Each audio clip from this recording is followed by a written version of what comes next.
mais o ensinamento dessa doutrina maravilhosa. Vamos unindo nossos pensamentos, vamos buscando a Deus, nosso Pai, a Jesus, vamos buscar a espiritualidade, nosso mentor, nosso guia, pedindo a Deus, a Jesus, que nessa manhã nós possamos desenvolver nossas atividades, que o nosso palestrante seja iluminado no seu conhecimento, na sua explicação. Pai nosso que estás no céu, santificado seja teu nome, venha a nós o teu reino, seja feita a tua vontade, assim na terra como no céu. O pão nosso de cada dia nos dai hoje. Perdoa, Pai, as nossas ofensas, porque nós também perdoamos aquele que nos tem ofendido. E não deixe cair em tentação, mas livre, Senhor, de todo mal. Com essa prece, damos início à nossa palestra, com a graça de Deus, o amor de Jesus, que assim seja.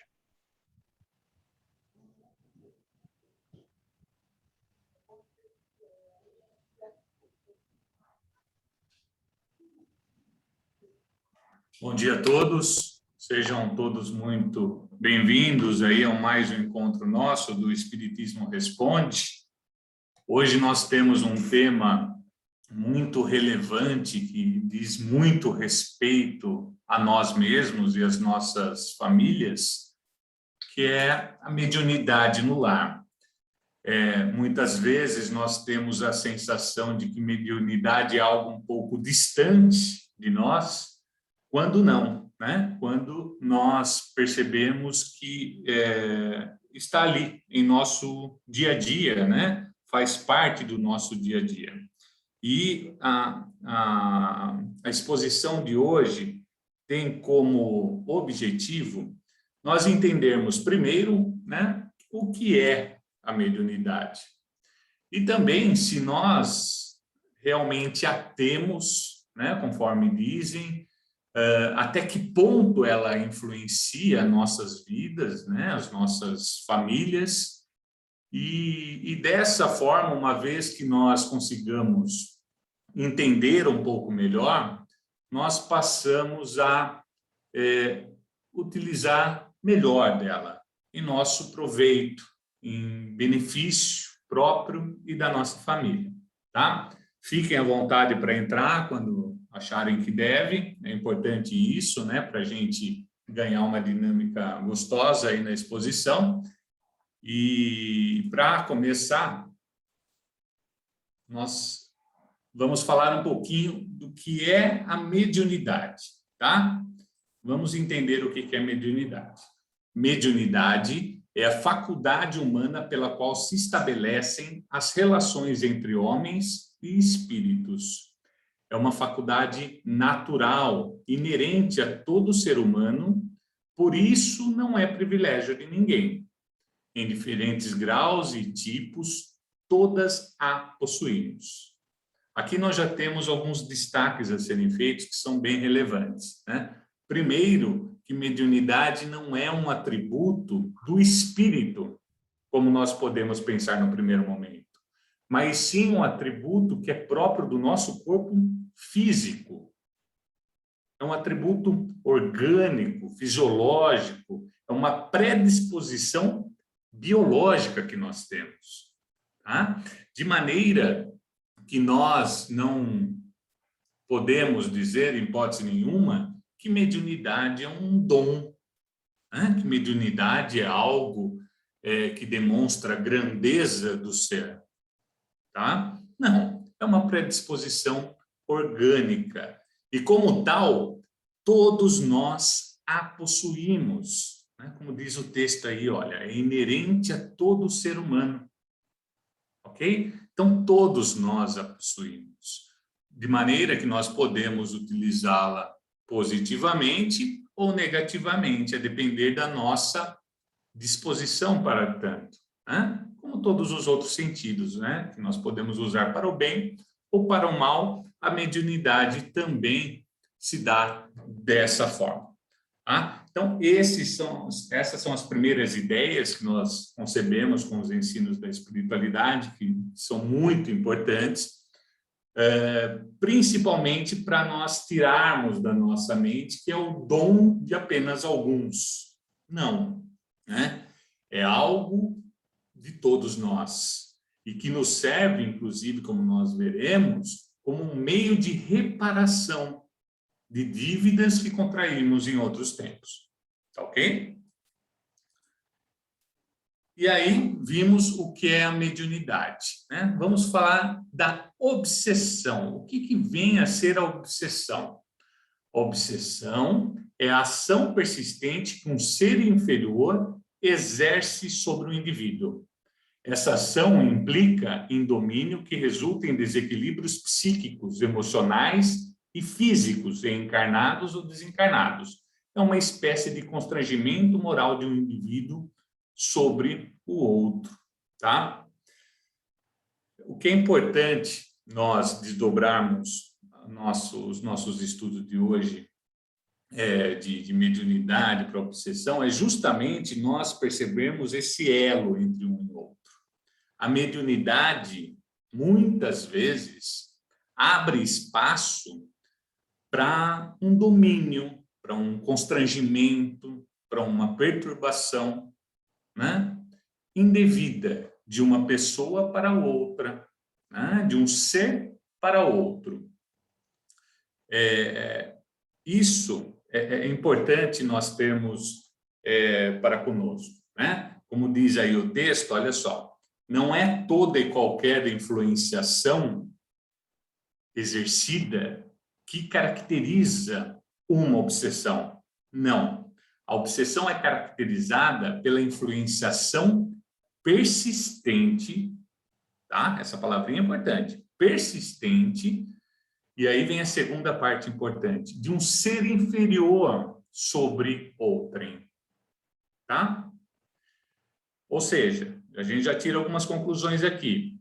Influenciações esporádicas no nosso dia a dia não caracterizam uma obsessão, tá?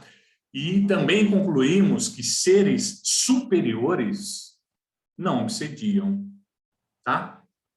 Então, essa é a primeira ideia que a gente tem que ter muito claro, porque a gente vai entrar muito em obsessão aqui durante toda a exposição que nós veremos aqui, né? E tem mais, né? Nós vemos também no texto que é algo que pode se dar de vários graus, em várias intensidades. Essa influenciação persistente do espírito inferior pode se dar em vários graus, em várias intensidades, a depender de N fatores, mas principalmente a depender de nós mesmos, que muitas vezes nos consideramos vítimas e não é bem assim, né? Nós estamos dando causa àquilo.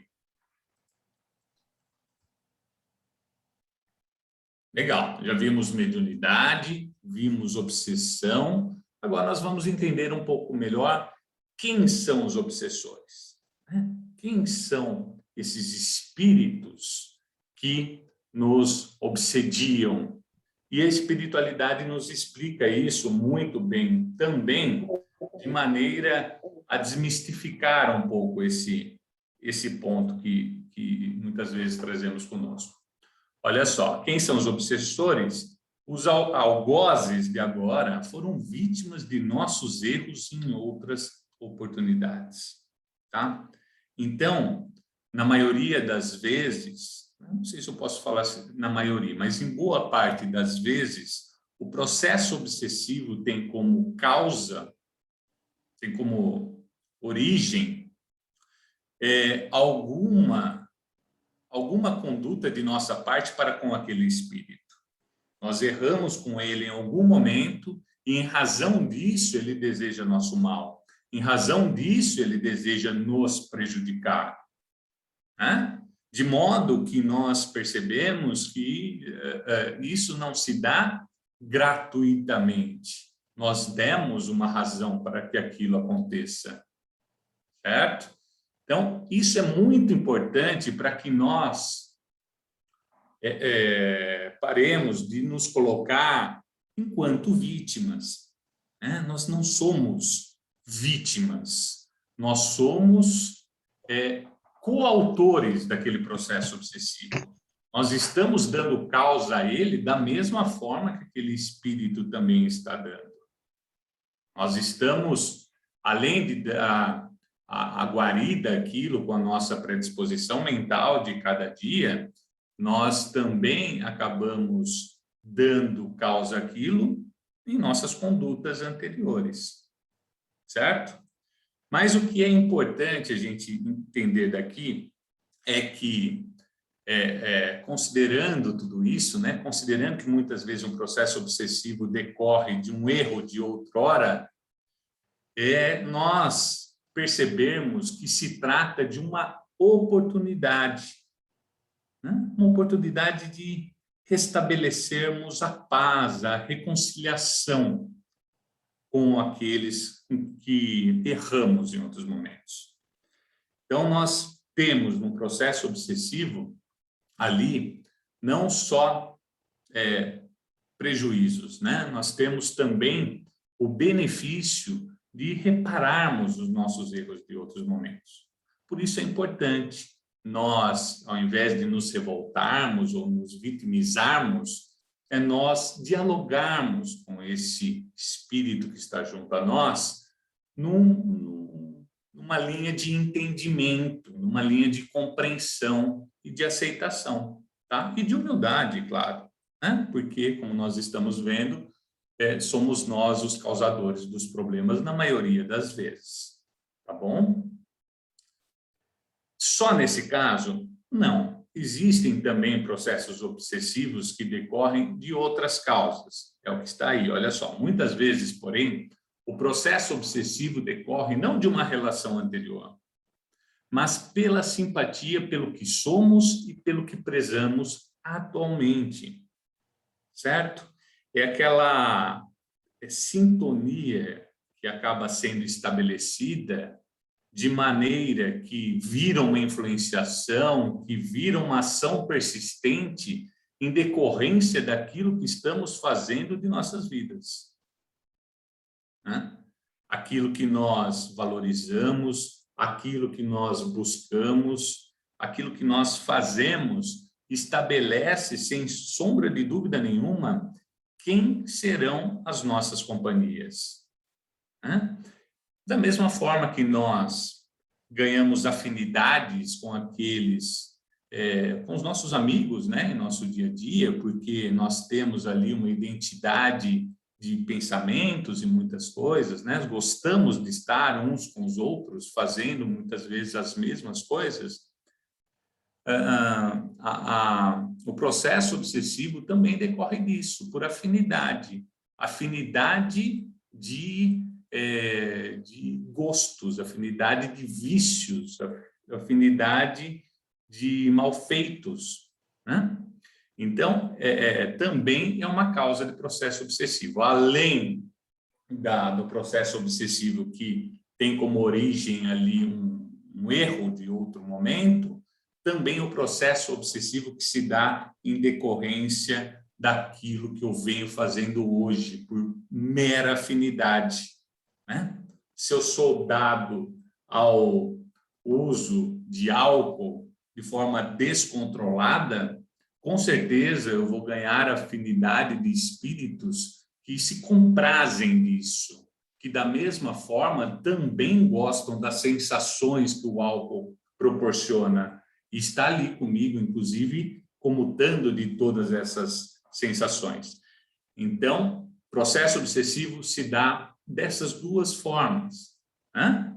É muito importante, então, para que a gente pare de ter o obsessor como um inimigo. Não, nós devemos tê-lo com respeito, porque ou nós prejudicamos eles em outro momento, ou nós estamos atraindo eles simplesmente por aquilo que nós estamos prezando em nossas vidas atualmente. Ok?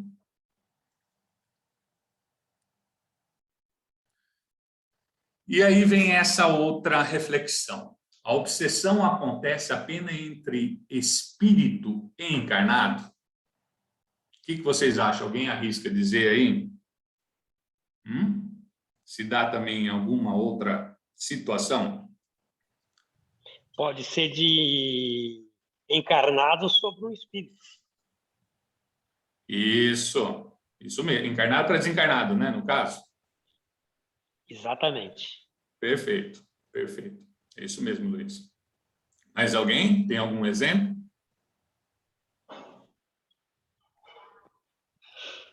Encarnado para encarnado.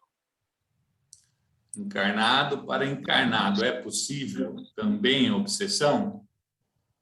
Carlos colocou aí. É possível. É possível, né? É possível. É possível. É possível. E nós veremos isso, e isso tem tudo a ver com o nosso estudo de hoje de mediunidade em família. Mais algum exemplo aí? Desencarnado para desencarnado também. Desencarnado para desencarnado. Muito bom, Regina. Isso aí, a turma está afiada, estou gostando de ver. Tem mais um exemplo. Ou mais uma modalidade, vamos dizer assim. Alguém se recorda? Nós vamos ver aqui, quer ver? Então, vamos lá. Primeira, né? Primeira é a clássica, que vem às nossas mentes logo que nós tocamos nesse assunto, obsessão, que é de desencarnado para encarnado. Então, o espírito influencia a vida de um espírito encarnado. E ali com sugestões, com orientações, com influenciações de todas as ordens, tá? Lembrando que obsessão é de espírito inferior para outrem. Nunca vem de um espírito elevado. Se nós estamos falando de orientação, sugestão e influenciação de um espírito de ordem elevada para um encarnado, nós não estamos falando de obsessão, nós estamos falando de mediunidade, então somente de mediunidade, tá bom? O que mais? De encarnado para encarnado, conforme vocês lembraram, é possível sim, nós veremos um pouquinho aqui, né? Ele existe e se caracteriza justamente por aquilo que nós conceituamos a obsessão, que é aquele constrangimento, que é aquele domínio, que é aquela imposição, aquela influenciação que nós exercemos sobre o outro de maneira a tolhi-lo de suas deliberações, de suas liberdades, de suas decisões, tá? Se nós estamos numa influenciação dessa persistente, nós estamos num processo obsessivo. De encarnado para desencarnado também acontece. Muitas vezes o espírito está lá desencarnado, querendo seguir a sua trajetória, e nós aqui encarnados ficamos mentalizando ele de inúmeras maneiras, com sentimentos negativos de várias ordens, de modo que ele acaba percebendo isso, de modo que conseguimos estabelecer ali uma sintonia com ele de troca de influenciações, prejudicando ali em sua jornada, em sua caminhada que segue. De desencarnado para desencarnado, temos inúmeros exemplos nas obras espíritas, de espíritos maldosos que exercem uma influenciação persistente sobre outros espíritos, subjugando-os aos seus comandos, às suas ordens, verdadeiras legiões que estão sob o comando de alguns poucos espíritos que dominam, que constrangem todos esses espíritos, muitas vezes se colocando ali numa posição de moralistas, de detentores da justiça, né? Eles acabam tolhindo desses espíritos a liberdade deles escolherem ali os seus próximos passos. E aí nós temos um aqui que muitas vezes nós esquecemos, que é a obsessão junto a si mesmo, é a auto-obsessão. Essa também acontece, tá? O que é a auto-obsessão? Acho que nós já tivemos oportunidade de estudar isso aqui em algum domingo com a Cecília. Com certeza nós temos essa palestra ali no nosso canal do YouTube para quem quiser entender melhor. Mas, basicamente, é aquele auto-boicote que nós fazemos a nós mesmos, né? nós mantemos ali alguns padrões prejudiciais de comportamentos, de pensamentos, de atitudes, né, que nos sabotam, que tiram nossas energias, que acabam constrangendo a nós mesmos a tomada de novas posições. Muitas vezes, ali, como nós aprendemos no Evangelho, em decorrência dos tormentos voluntários que nós acabamos criando.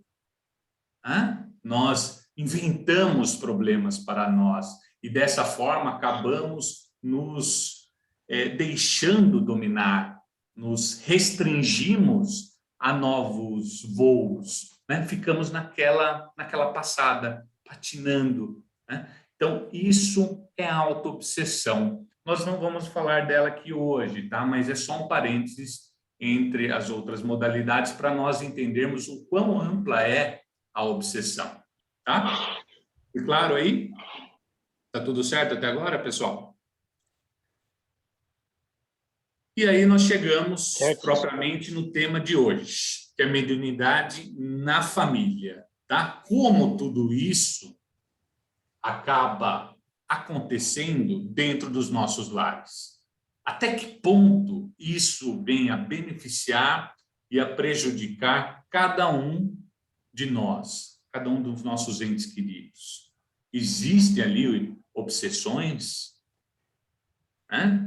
De desencarnados para encarnados? Existem ali obsessões entre encarnados? Então, são algumas perguntas que nós, com o estudo de hoje, talvez consigamos responder, tá? À luz daquilo que a espiritualidade nos explica. Então, vamos falar um pouquinho de mediunidade na família. Olha só, Emmanuel nos fala sobre isso, tá? Ele fala o seguinte: mediunidade no lar, quando ligada à inspiração do Evangelho, realiza infinitos milagres de trabalho e contentamento, bom ânimo e carinho. Seja o abençoado instrumento da paz e da alegria daqueles que te rodeiam. No silêncio e no anonimato do trabalho espiritual em casa, podes hoje semear a glória e a felicidade que amanhã brilharão em tua alma eternamente. Tá? Olha que riquíssimo esse pequeno trecho do Emmanuel. Olha como ele nos explica direitinho como tudo se desencadeia. Tá? A partir disso, nós tiramos algumas conclusões. Primeiro, que a mediunidade pode ser utilizada como qualquer outro sentido nosso, em nosso favor ou em nosso desfavor, a depender apenas de nossa disposição, né? A depender daquilo que nós valorizamos, priorizamos em nossas vidas, tá? Segunda coisa que é importante nós entendermos por essas explicações do Emmanuel: a prática da mediunidade no lar não é transformarmos os nossos lares em centros espíritas, né? Passarmos a fazer ali sessões espíritas com comunicações com espiritualidade, com manifestações mediúnicas. Não, não é isso, né? A mediunidade no lar, ela se dá no nosso dia a dia, né? Quanto muito para dizermos que nós não temos um pequeno ritual dentro do nosso lar, é o Evangelho no Lar, onde nós paramos para fazer ali, sim, uma reunião mediúnica, certo? Onde todos nós ali nos colocamos numa posição de sintonizar o alto para estudos, para reflexões, para refazimento de nossas energias. Fora isso, fora o Evangelho no Lar, nós não estamos falando de reuniões mediúnicas em nossos lares. Nós estamos falando de mediunidade em seu dia a dia. Conforme diz aqui Emmanuel, mediunidade na família nada mais é do que a prática do Evangelho. É o nosso comportamento diário à luz daquilo que nós aprendemos com Jesus, de maneira que nós nos tornamos instrumentos de paz e alegria, da forma que ele coloca. né? Algo que beneficia a todo o meu ambiente familiar, beneficia ao meu familiar, mas beneficia, sobretudo, a mim mesmo. Eu sou o maior beneficiário disso, porque eu vou receber recompensas disso, porque eu estou agindo com acerto. Não tenho nada a reparar depois, simplesmente tenho a receber, né? Espera aqui. Pronto, voltou na minha tela. Então, isso é importante nós concebermos quando falamos em mediunidade no lar. É algo que se dá em nosso dia a dia. Com a nossa atenção diária de se praticar o Evangelho de Jesus uns com os outros, de maneira a darmos vida aos seus ensinamentos ali perante aqueles que mais amamos, né? É o nosso principal laboratório, onde nós conseguimos praticar tudo da forma mais autêntica possível. Não é isso? Madre Teresa de Calcutá, ela tem uns dizeres que falam muito sobre isso. Quer fazer algo para promover a paz mundial? Vá para casa e ame sua família. É esse o nosso comportamento que deve ser buscado. É essa contribuição que devemos dar para a obra divina de se levar cada vez mais o amor adiante. Praticar o que nós aprendemos com Jesus, principalmente ali no nosso seio familiar, para que consigamos depois dar voos mais altos, ok? Fazendo isso, nós já estamos contribuindo com o todo maior. E aí fica a reflexão, né? Será que nós estamos fazendo isso mesmo? Ou será que nós estamos sendo o oposto disso? É importante para a nossa reflexão. Não para nos culparmos do que nós estamos fazendo, não, mas para nos melhorarmos dentro de todas as nossas forças daqui por diante, né? Mudando uma conduta por outra ali, aos poucos, procurando ficar mais vigilante aquele momento que eu sei que eu acabo deixando a desejar. Isso é muito importante, tá? Lembrando que quando me predisponho a isso, quando eu busco verdadeiramente por essa melhoria íntima junto aos meus, eu ganho a partir dali o concurso da espiritualidade maior, que vê em mim alguém que está realmente interessado em se melhorar, que vê em mim alguém que está despertando para a necessidade de praticar cada vez mais o Evangelho de Jesus. Eles virão em nosso auxílio, eles contribuirão comigo no dia a dia, com tudo aquilo que eles podem contribuir dentro do campo mediúnico, tá bom?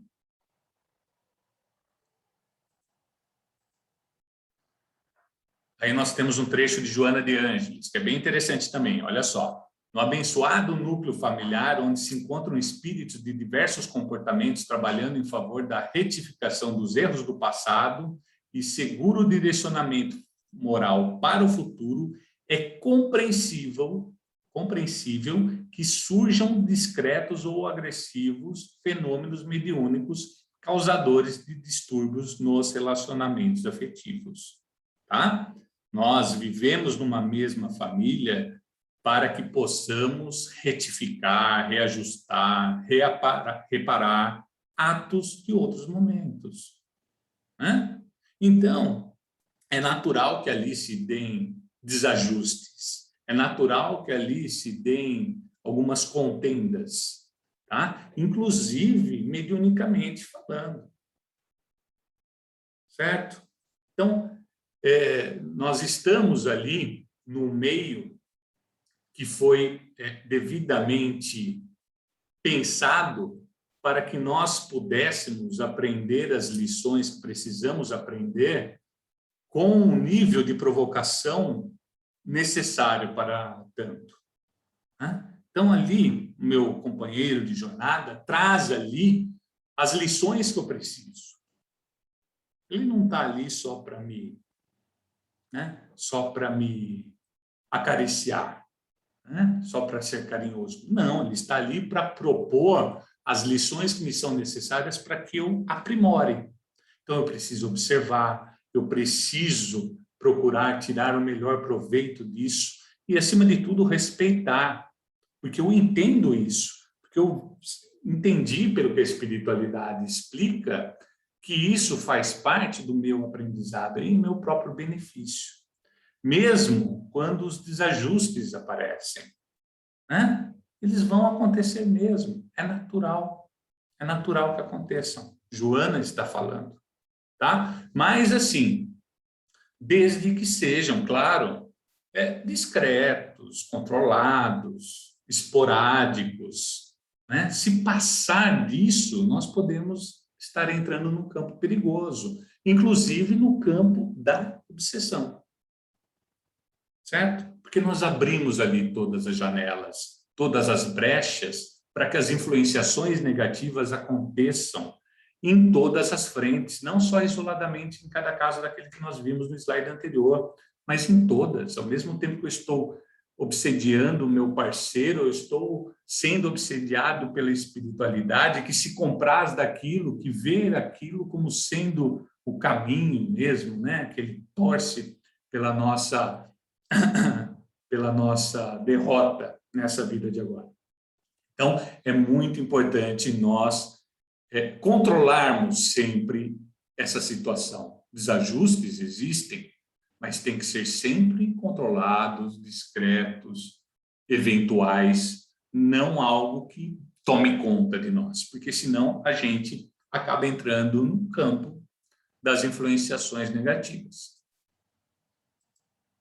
Acho que é sobre essas brechas que falam agora ainda, ó. Quer ver? Ó?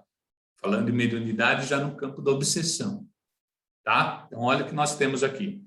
Situações de desequilíbrio entre os membros da família ensejam um aparecimento da obsessão. O início da obsessão é semelhante à pequenina brecha que se dá no campo mental de forma oculta. Os desequilíbrios da alma começam de algo muito pequeno, de quase nada, através de atitudes e sentimentos aparentemente compreensíveis, mas que se deslocam no rumo de ásperas consequências, tá? Acho que a palavrinha-chave aí, essa aí, ó, brecha. É isso que nós devemos evitar. Evitar que brechas sejam abertas, ou seja, evitar que venhamos cair em sintonias indesejadas. Evitar que o nosso padrão vibratório caia em demasia, né? Devemos estar sempre cuidando ali da nossa casa mental. Quando nós tivermos os nossos baixos, a gente precisa reagir, a gente não pode deixar que aquilo controle a nossa vida. A gente tem que reagir e logo colocar ali algo de positivo no seu lugar, né? Nossa vida é assim, não é? Altos e baixos o tempo todo. Não podemos nos contentar com um baixo. Devemos reagir, porque o baixo nos traz as brechas ideais para que toda sorte de influenciações aconteçam. Tá? Então, importância do vigiar, tá? A importância do saber parar uma situação conflituosa. Parar, ser aquele que procura responder não com a negatividade que aquele diálogo, por exemplo, estava levando, não, mas com uma positividade, reverter aquelas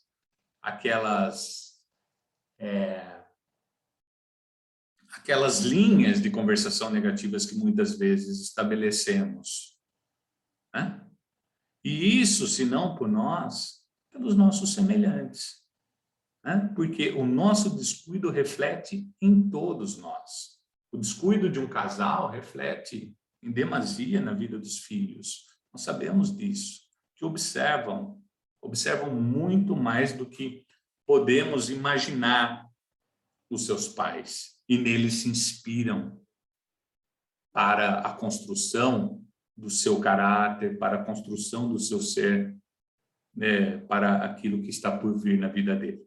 Então, é muito importante nós cuidarmos para que essas brechas não fiquem abertas e, desse modo, a gente não se deixe influenciar em processos negativos constantes, que são as obsessões. Tem mais, olha. Além da obsessão espiritual, tem-se como muito comum a obsessão intervivos entre membros de uma mesma família. Nós vimos lá atrás, agora nós vamos ver com mais detalhe um pouquinho. Ó.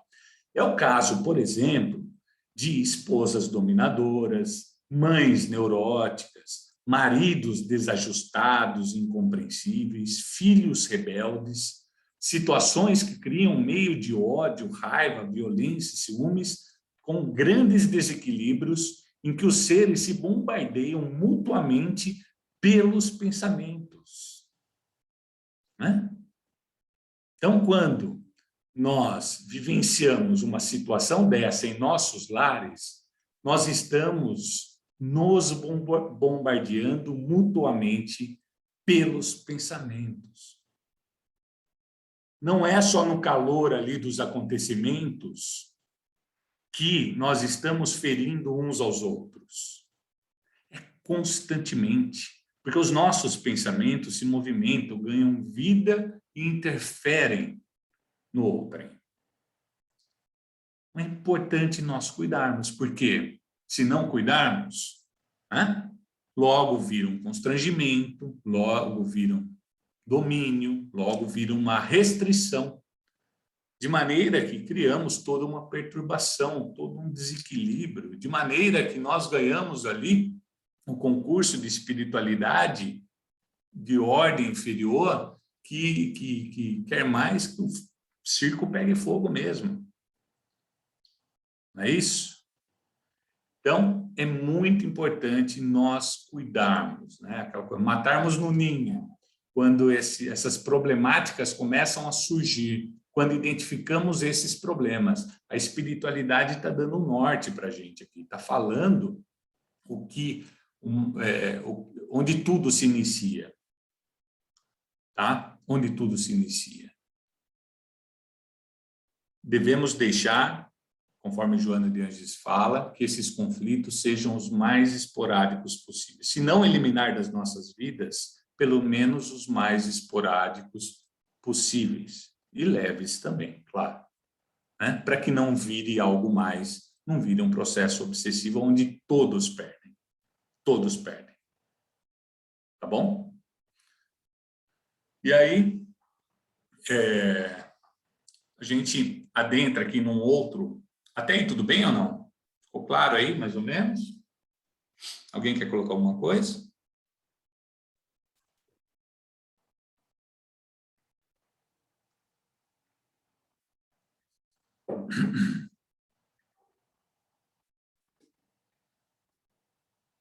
Bom, então nós vimos até agora, né, que todos nós, indistintamente, estamos sujeitos à mediunidade, né? Mas nem todos nós estamos fazendo dessa mediunidade processos obsessivos, tá? Isso nós já vimos. Agora o que nós vamos ver é se esses processos, a mediunidade nós já vimos que, né, realmente está em todos nós. Mas nós veremos se o processo obsessivo pode acontecer também com todos da minha família. Né? Será que ela pode acontecer ali com as crianças, por exemplo, ou com os nossos idosos? Né? Acontece com os homens, com as mulheres, enfim. Se isso é possível de acontecer com todos que estão ali na família e como isso acontece. Tá? Nós perceberemos aqui, pelo que nós veremos daqui por diante, que existe uma diferença entre um e outro, de maneira a se dizer como será essa mediunidade, como será até mesmo um processo obsessivo. E o que dita isso de um para o outro, né, é o que acaba denotando essa diferença, é a sensibilidade de cada um. Alguns da família têm a sensibilidade aumentada. Outros têm a sensibilidade diminuída, como nós veremos daqui por diante. ok? Então, o que dita o que nós somos mediunicamente falando são as nossas sensibilidades, se aumentadas ou diminuídas. Então, primeiro, a gente vai dar uma olhadinha em mediunidade das crianças e adolescentes, tá? Que temos bastante material para entender um pouco mais. Primeiro, as crianças. Até os 7 anos, em média, o espírito encarnado tem mais liberdade para se desprender do corpo e perceber melhor o plano espiritual, tá? Adolescentes, a mediunidade aflora com maior intensidade a partir do início da adolescência. Isso porque o jovem, no desabrochar de suas forças psíquicas, torna-se mais sensível à influência dos espíritos.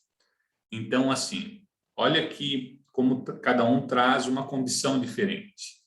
As crianças, até os 7 anos de idade, ali, mais ou menos, né, gente? Até essa idade, mais ou menos, eles têm muito ainda o pé lá no plano espiritual, né? Em razão disso, eles percebem muito o plano espiritual. A razão de ser que nós vemos os nossos pequeninos com ali episódios mediúnicos claros. Um exemplo que é clássico são os amigos invisíveis, né? Os amigos imaginários que muitas vezes eles têm. Isso, pelo que nós aprendemos aqui com a espiritualidade, é normal, porque as crianças têm ainda essa percepção do plano espiritual muito aguçada, né? Então, ele percebe ali o campo espiritual de maneira que ele percebe, inclusive, a presença de espíritos junto a si. Tá? Então, é normal a influência espiritual nesta fase do encarnado, principalmente a vidência, tá? E isso a gente tem que encarar com naturalidade, mas desde que não se torne prejudicial, que é uma coisa que nós vamos ver aqui. Muitas vezes também devemos tomar cuidado ante esses episódios, não com a criança, mas com nós mesmos, com os pais, né? Com aqueles que estão à volta dele, que acabam vendo aquilo com muito mais pesar do que realmente é, né? Porque nós temos ali um excesso de preocupação, não sabemos orientar nossos pequeninos, né? Ficamos temerosos, a criança nos procura ali para narrar um episódio, eu respondo com medo para ela, né? E com espanto. Não me diga que você está vendo isso, sério? Mas como que é? A criança apavora a criança, né? Se a criança já estava com medo, sai apavorada. Então, a gente acaba exacerbando os efeitos daqui. Já os adolescentes, também é muito importante nós colocarmos aqui, né? Olha que interessante isso, que a mediunidade aflora ali com maior intensidade, ali no início da adolescência, porque o jovem, no desabrochar de suas forças psíquicas, torna-se mais sensível à influência dos espíritos. É ali na adolescência que desabrocha, vamos dizer assim, a verdadeira personalidade do ser, né? As forças psíquicas daquele ser reencarnante acabam vindo à tona, acabam se tornando muito mais latentes ali, porque até então ele está ainda muito num esquecimento muito profundo do que ele era até então, né? A partir ali da adolescência, o que ele era até então passa a vir um pouco mais à tona, passa a se manifestar um pouco mais. São essas forças psíquicas que está dita aí, né? Que nada mais é do que o eu daquela pessoa, né? O conjunto daquilo de que ele tudo construiu, que ele construiu até então em suas jornadas, né? O conjunto de virtudes, de defeitos, que não vem tudo à memória, claro, a gente sabe da importância do esquecimento do passado e que ele acontece, porque senão não conseguiríamos recomeçar uma nova existência, né, de oportunidades, mas que está ali como pano de fundo daquele ser, né? Então, nesse momento da existência do ser reencarnado, tudo começa a vir à tona e a mediunidade também vem nessa esteira, né? E ela aparece ainda de um jeito muito rudimentar, né? Como todo início, né? Todo start de um sentido novo, ele passa por um aprimoramento, por um amadurecimento, não é isso? Então, assim, quando eu reencarno, eu nasço, eu sou um bebê, eu não enxergo muito bem no começo. Eu vou enxergando melhor ali ao longo da minha existência, ao longo do meu desenvolvimento, do meu corpo físico, não é isso? Da mediunidade acontece a mesma coisa. Nesse momento, eu estou ali num processo de elaboração mediúnica, em que tudo ainda é muito rudimentar. Então, as influenciações acontecem muito, tá? Então, os nossos jovens, os nossos adolescentes, eu tenho uma em casa aqui, está aí na pré-adolescência. Eles trazem influenciações severas de duas ordens. Aquelas que dizem respeito ao si mesmo, seu próprio íntimo, né? Aquela manifestação anímica daquele ser, como também as influenciações que são próprias da espiritualidade, que encontra ali a mediunidade ali, né? Abrindo todas as brechas possíveis, pois ainda muito descontrolado, tá bom? Então, é muito importante a gente ter isso em mente. Isso, mediunidade, e a gente pode acrescentar aqui a obsessão, né? Existe obsessão em crianças? Existe obsessão em adolescentes? E a resposta, sim. Porém, quanto menor a criança, eu vou dar uma corrida aqui, viu, gente? Perdi a hora aqui. Quanto menor a criança, menor a probabilidade dessa sofrer um processo obsessivo, né? Isso porque as crianças gozam de uma grande proteção espiritual, não recebem grande influência dos complexos inconscientes, né? Tá tudo muito dormente ainda. Estão camufladas no corpo infantil, escondidas, portanto, dos inimigos espirituais. Olha que interessante. Na medida que ela cresce, aumentam-se as chances de se verificar uma obsessão, tá? Não que não exista, tá? Existem processos obsessivos em crianças. Sueli Caldas-Schubert traz uma obra disso, onde ela faz estudos, inclusive, com crianças de 3 anos e pouco, que ela tem a tendência de ficar pulando da varanda, do telhado, da piscina, onde ela tem uma tendência de se jogar, né? Outras que usam palavras de baixo calão, palavras que sequer, né, tinham contato até então. Então, são raros, mas acontecem, segundo a Sueli, tá? Sintomas que indicam processos obsessivos onde nós devemos ficar bem atentos quando aparecem. Sono frequentemente agitado, comportamento inabitual, doença sem diagnóstico específico, medo sem causa aparente, agressividade não típica, hiperatividade fora do comum, sentimento de perseguição por vultos estranhos. Então, tudo isso são indicativos, não são necessariamente indicativos de um processo obsessivo, mas pode sinalizar algo nesse sentido, tá? E o que fazer quando nós percebemos a obsessão nas crianças e adolescentes? Qual que é o remédio para isso? Como devemos nos comportar? Afinal, eles dependem de nós, né? Nós devemos encaminhar para tratamento espiritual à base de passes, né? Então, ir para a casa espírita. Conversar com naturalidade a fim de perceber o que sentem, veem. Estimular a prece. Praticar o evangelho no lar e desmistificar o espiritual, ou seja, conversar sobre mediunidade, espíritos, Deus, Jesus, conversar com essa pessoinha, para que ela entenda como funciona, e eles entendem, gente. independentemente do tamanho, eles entendem muito mais do que nós imaginamos, tá? Então, é mostrar, primeiro, entendermos que mediunidade não é algo perigoso. E segundo, demonstrarmos isso para eles, tá? E que, como tudo, a mediunidade deve ser bem utilizada. Como todos os outros sentidos, a mediunidade deve ser bem utilizada no nosso dia a dia, tá?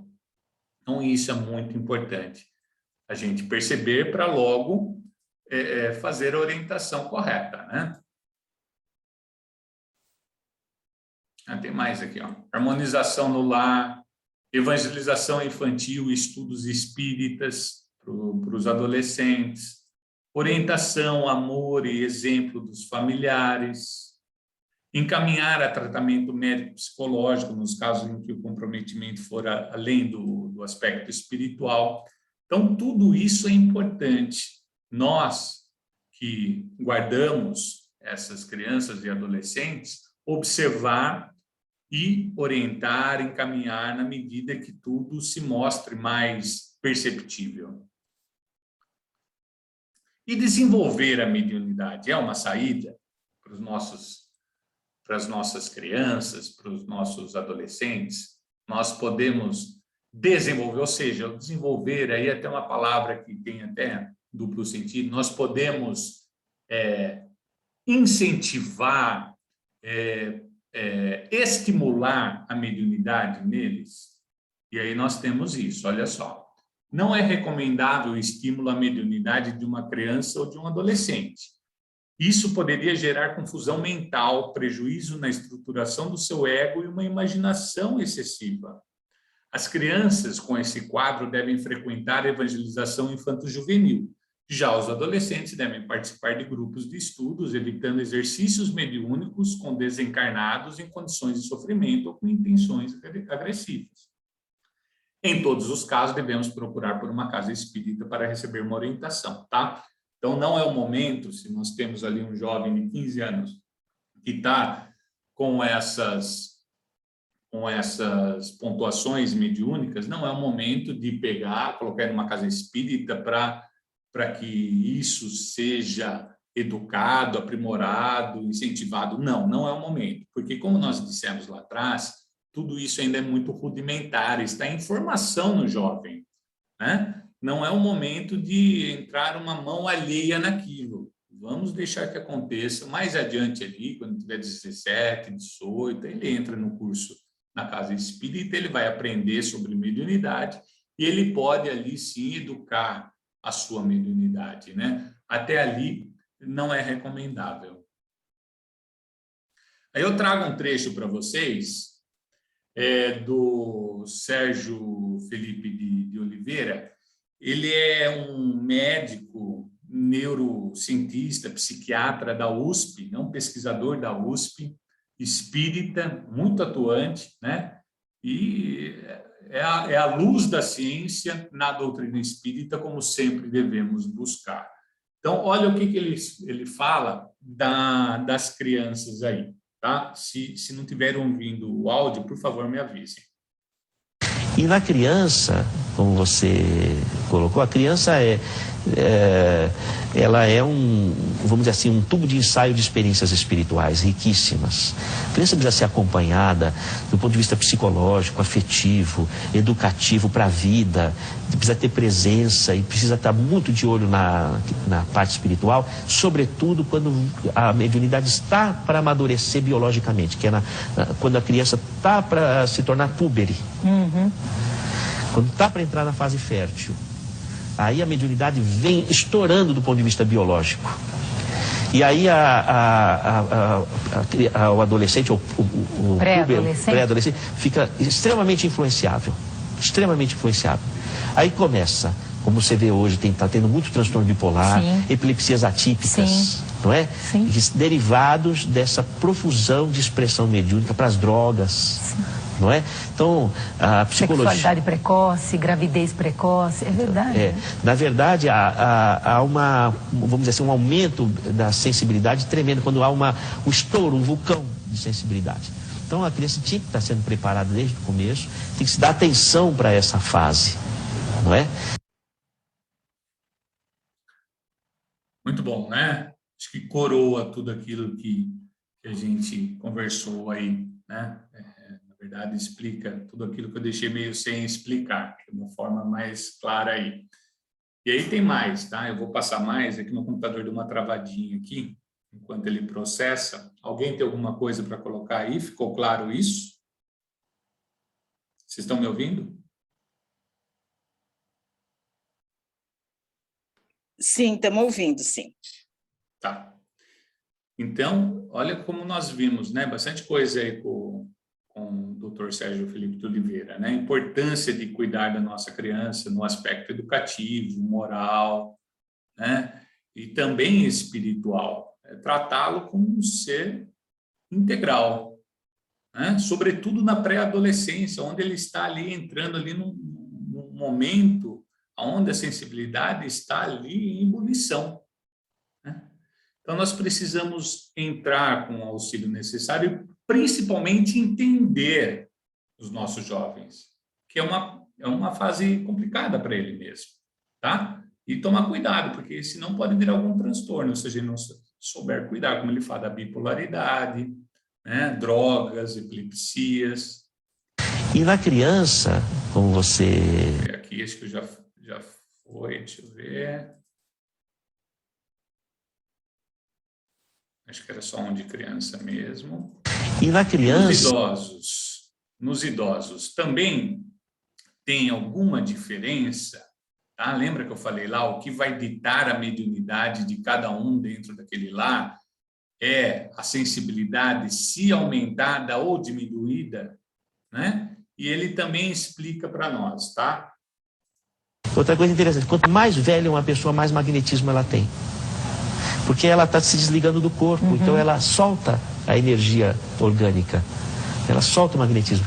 Tanto que você vai ver, um médium de cura, o preto velho, é a velha benzedeira, não é que tem um poder, não é? Porque mais madura a pessoa, mais o magnetismo. O André Luiz vai falar isso no Mecanismos da Mediunidade. Quanto mais velha a pessoa, mais madura, mais ampla, mais profusa, mais intensa a radiação magnética, a exigir da pessoa mais ampla cota de serviço na sua vocação e aptidão. Vai dizer isso. É o que eu ia dizer. Então precisa colocar isso a serviço, amor em ação, né?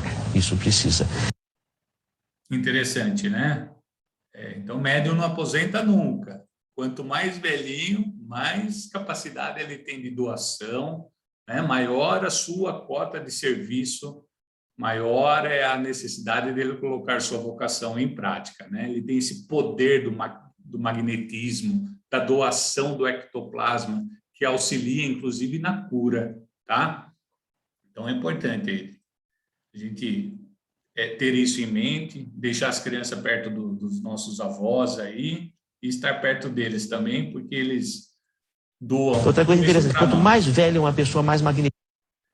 E as mulheres? Muda homens e mulheres ou não?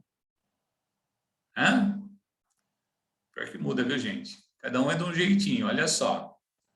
Vamos deixar o doutor Sérgio Felipe de Oliveira explicar para a gente também, que é bem interessante. Olha como ele explica muita coisa que acontecem com as mulheres mediunicamente falando. Tá? Olha que interessante, prestem bem atenção. A mulher, os hormônios reprodutivos são os hormônios da mediunidade. Tudo eu estou falando é segundo a nossa heurística, a nossa metodologia ou nossa hipótese de trabalho. Então, o que acontece? Veja bem, quando a mulher fica grávida, ela recebe um espírito. Literalmente. Literalmente. É o único momento que há uma incorporação literal. Não é? Bom, verdade. Muito bem. Quando a mulher está no pré-menstruo, o que acontece? Ela está preparada para receber um embrião, porque o endométrio está engurgitado, que é aquilo que descama na menstruação, né? O endométrio é um acolchoado para receber o embrião. Os seios estão com proliferação dos ductos lactíferos, tem hemodiluição, igual grávida. Bom, se não vem o espírito reencarnante, ela fica exposta a uma interferência. Então, o que acontece? Ela começa a ter sintomas por essa sensibilidade muito aumentada, sintomas espirituais que se manifestam como todo o complexo de síndrome do pré-menstruo. Entende? Então já é uma peculiaridade da mulher. Que, nesse contexto, quando tem a TPM muito sintomática, precisa pensar se não estamos aí diante de um quadro que precisa de domínio da senso-percepção mediúnica, espiritual. Sim. Ele acabou de explicar a TPM, vocês viram, né? Então, para as mulheres fica a explicação, para os homens também, para a gente entender por que acontece, né? Ele está colocando, olha, os hormônios de reprodução são os mesmos hormônios da mediunidade, né? A mulher grávida, ele diz, não deixe de estar recebendo um espírito. Durante ali o pré-menstruo, ela está se colocando numa posição, ela está se preparando para receber esse espírito, né? Por isso que ela tem, inclusive, todos os sintomas de grávida ali, alguns deles, pelo menos. Como não recebe esse espírito, ela fica exposta a interferências, né?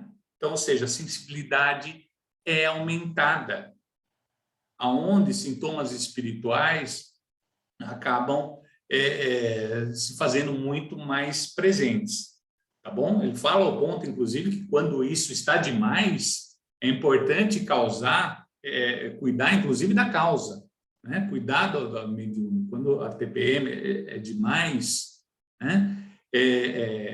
Exacerbada, precisa do domínio da faculdade mediúnica, é o que ele nos diz aí. Interessante, né? A mulher... Acho que tem mais de mulher, ó. Tem mais.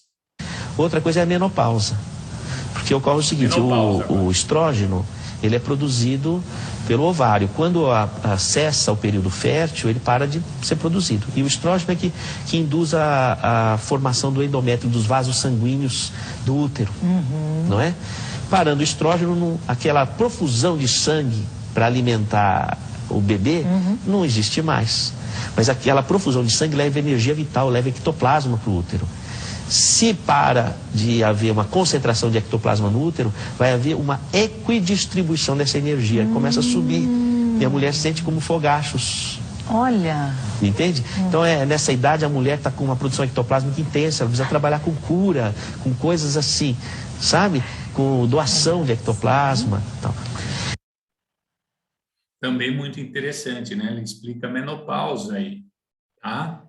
Sob a luz da mediunidade também, né? Termina o período fértil, termina a produção do estrógeno no ovário, termina ali a profusão de sangue intensa ali nos vasos sanguíneos do útero. Diminuindo isso, as energias que até então se concentravam ali são redistribuídas, né? Ali a gente inclui ali o fluido vital, o ectoplasma, e são redistribuídos, por isso, né, que se tem a sensação dos fogachos, tá? A solução que ele dá, inclusive, é trabalhar com doação de energias, cura, né, doação de ectoplasma. Tá? E os homens? Os homens também têm sua particularidade ou não? Ele também explica, ó. Enquanto nós vemos tudo isso das mulheres, olha só os homens. E o homem é pouco estudado. O homem é pouco estudado, porque...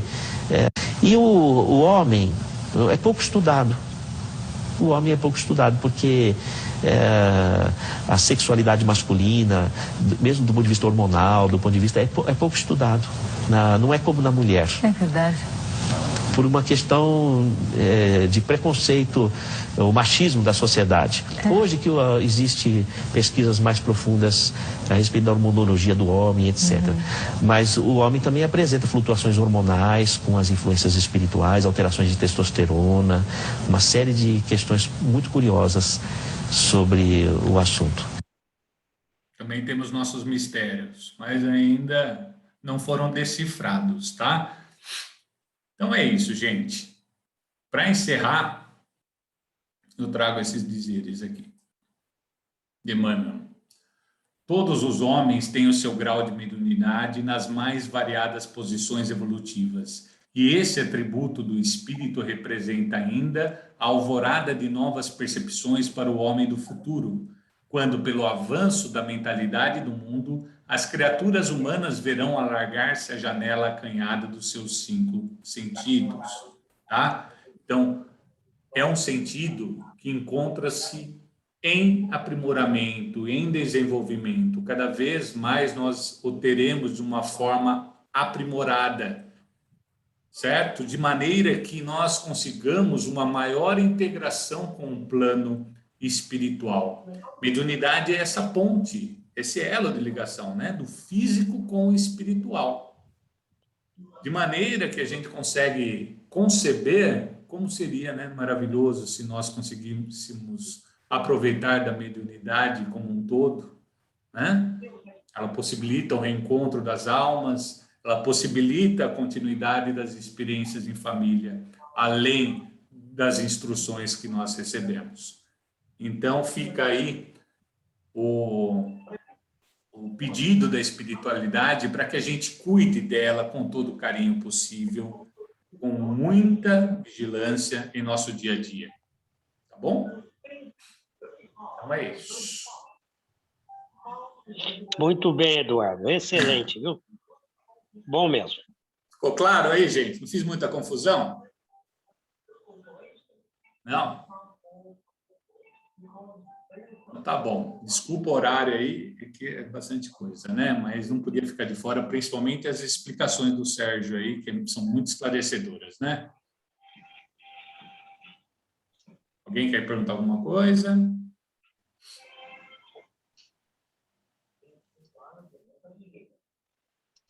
Se não, podemos passar, né, Vera? Isso. Parabéns, Edu. Foi excelente. Obrigado. Eu vou fechar a câmera para o som ficar melhor, tá? Tá. Bom dia a todos. Vamos, então, sentando comodamente e vamos nos preparar, então, para as vibrações, essa doação fluídica, né? Vamos nos unindo em forças positivas e amorosas que vêm do universo socorrer o nosso planeta Terra, sentindo essa energia envolvendo a fauna, a flora, as águas, o nosso ar e renovando-os, chegando também até os nossos governantes para que propicie o bem, tomando as melhores decisões em prol da humanidade. Que os hospitais sejam acolhidos, que cada leito seja amparado. Assim também os trabalhadores da saúde, os médicos e todos os seus familiares. Que os lares abram suas portas para que o Evangelho do Mestre penetre em seus corações para torná-los mais felizes. Assim também as crianças sejam protegidas e amadas por seus pais, sempre encaminhando-as para o bem. Que os jovens se animem para o estudo e também se vinculem à religiosidade.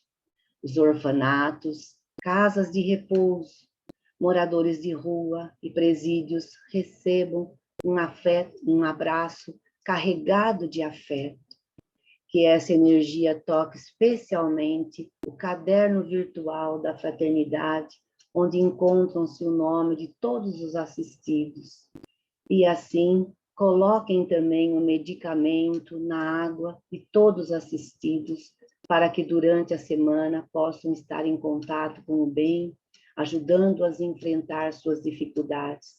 Vibremos pela assistência social da nossa casa e todos os envolvidos, trabalhadores, colaboradores e assistidos numa energia de amor.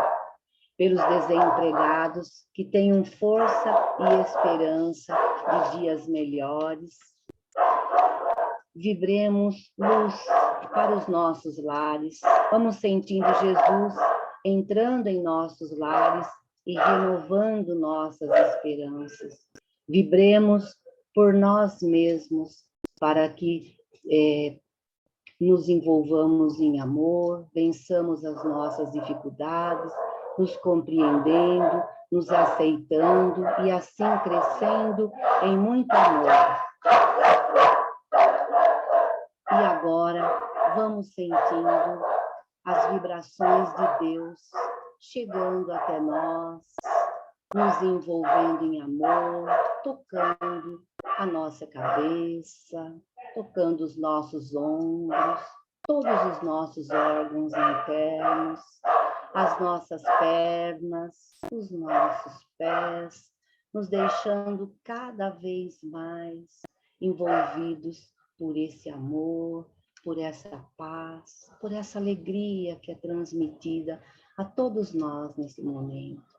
E os nossos lares, nesse momento, estão completamente iluminados e vamos assim sentindo a presença dos amigos espirituais, trazendo-nos o paz, aquela energia que precisamos para o nosso equilíbrio, para a nossa renovação espiritual. Muita luz a todos nós. Não mexe. Não mexe, está aberto.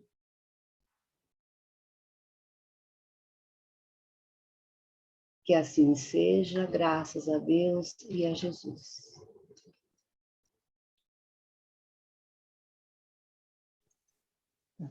Vamos agradecendo a Deus. Pode ir, seu Valdomiro. Oi. Pode encerrar. Vamos agradecendo a Deus, a Jesus. Vamos agradecendo a espiritualidade. Vamos agradecendo o Edu por essas palavras, por esses ensinamentos, porque nessa manhã nós temos muito amparado e fortalecido a nossa mediunidade. Pedindo a Deus, a Jesus, que nos abençoe, que nós colocamos em prática todos os ensinamentos. Agradeço a presença de todos. Até o próximo domingo, se Deus quiser. E Ele é de querer, que assim seja.